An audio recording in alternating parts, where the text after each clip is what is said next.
Ramai dibandingkan antara kue pernikahan artis Luna Maya dan kue ulang tahun Syahrini.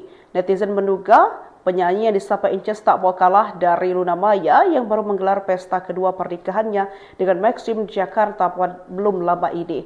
Dugaan itu ramai mencuat efek Syahrini membuat kue ulang tahunnya bukan cuma bertingkat-tingkat seperti Luna Maya, namun juga membuat kue itu dengan gaya terbalik dan tergantung di lampu hias.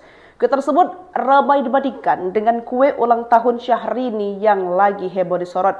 Maklum saja ini terjadi pasalnya kondisi pertemanan Syahrini dan Luna Maya memang jadi sorotan sejak 5 tahun lalu. Tepatnya semenjak Syahrini menikah dengan Reno Barak yang merupakan mantan kekasih dari Luna Maya.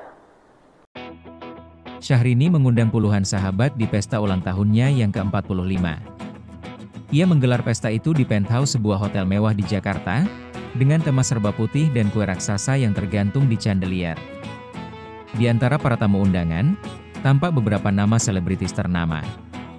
Mulai dari Hetty Koes Endang hingga Vina Panduwinata yang menyanyikan lagu hitsnya untuk Syahrini.